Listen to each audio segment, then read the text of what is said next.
believe it, Vegeta shows off his new transformation in Dragon Ball Daima. Warning, major spoilers here. It's Super Saiyan 3, my guys. Vegeta finally, canonically, has gone Super Saiyan 3. And in all its glory, this is one of the best Super Saiyan 3 fights we've ever seen. This is easily the best Dragon Ball Daima episode we've had to date. Vegeta is absolutely insane. The artistic direction and colors are clear and beautiful. The art is perfect. 10 out of 10 episode. Holy cow, absolutely did not expect this flawlessness out of this Dragon Ball Daima episode. And if you're wondering why Vegeta needed to go Super Saiyan 3 to win this battle, it's because Neva, the Namek, who appears to be the most strongest Namek that ever lived, he's just as crazy, he powered up this Tamagami so that Vegeta could have a good fight, because everybody likes fighting. We also got to see the conclusion of the Majin Buu and Tamagami 1 fight, which was comical and cool at the same time. So we're gonna jump into that, but first let's start off from the beginning of the episode. As we remember from previously, Vegeta was eaten by the giant Kraken at the end of the episode. Goku's worried about him, but we see that Vegeta has escaped on his own, and importantly, he does confirm here that he is also struggling with the child's body. He said nothing about that in the previous episode, like Goku had repeatedly throughout the series.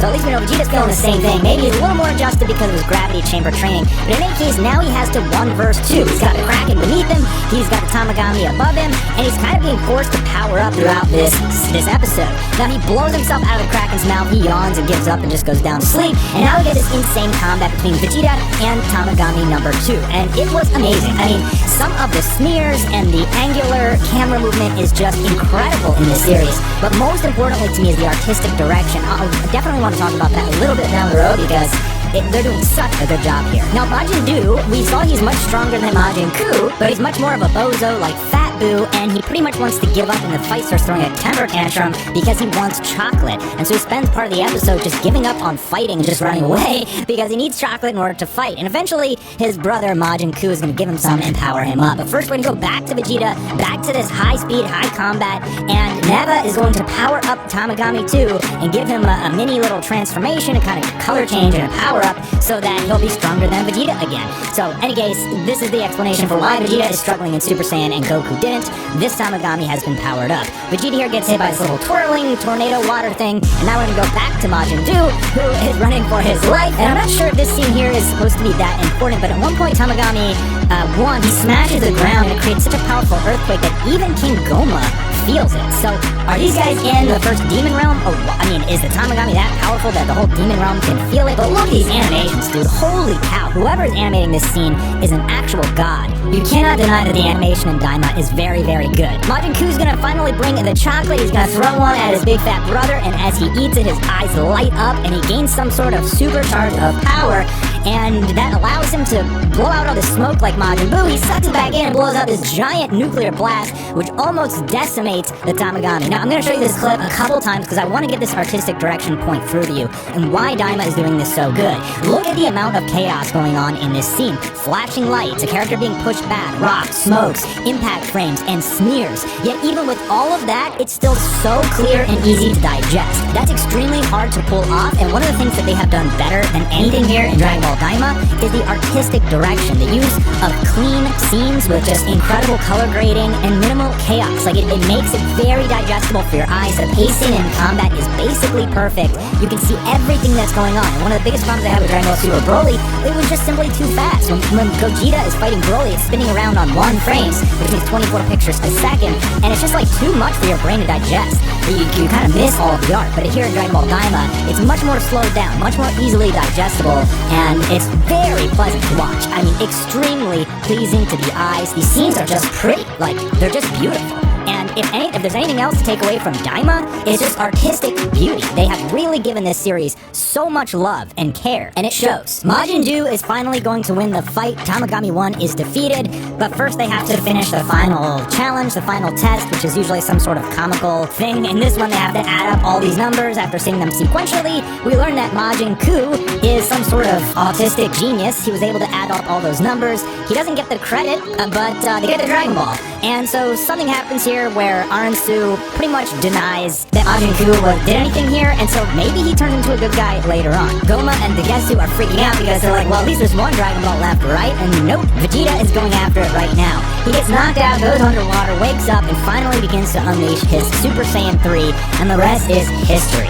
So a lot of questions here I know fans are going to be having. Why hasn't Vegeta ever gone Super Saiyan 3 before? Especially if Daima, is before Super, but it's after Z.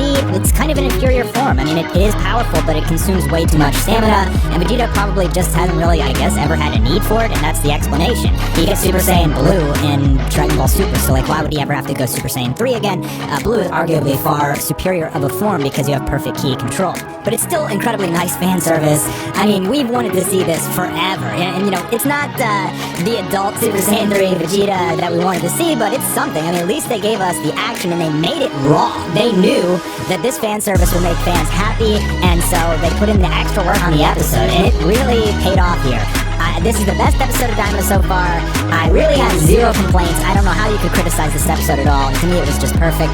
I give it a 10 out of 10, and this has restored a little bit of my faith in this series as we're getting deeper into it, and it seems like the fights and the transformations and the animation, everything is picking up now, slowly but surely. But I think as we get to the later half of the series, it's just going to keep getting better and better, so you guys should keep watching. So Vegeta wins, the Tamagami heals his weapon. That's interesting, all the weapons are getting broken, and at least we know they can heal them. I think these guys may come in to do something at the end to help everybody beat whoever the real big bad of the series is. Vegeta has to do this silly little math question where, this guy starts out with 15 biscuits and he's giving them out to friends, and how many does he have left? Vegeta somehow gets it right, even though nobody knew the answer, which was 0, and we get the Dragon Ball, and that's pretty much the end of the episode. Oh, also, Vegeta refuses to take a Senzu bean bug, and we have this comical little interaction between Goku and Vegeta where he's like, what, I've seen you eat bugs before? And Vegeta's like, I'm better than that now, I'm reformed.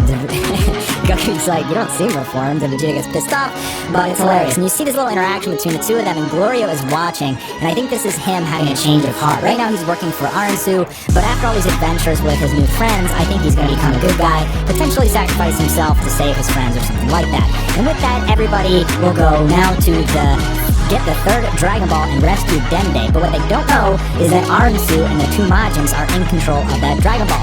So on the next episode, we see Goku being stomped on by a bunch of these giant evil sheep creature things. I'm not really sure what's going on here, but it doesn't look like any transformations. I guess they're going to a new planet or something. We'll find out, but let me know what you guys think in the comments below. I love this episode. I love Super Saiyan 3 Vegeta. I need more of that. Hopefully we'll get another episode of it in Daima, and I'll see you guys soon for some more Dragon Ball Daima.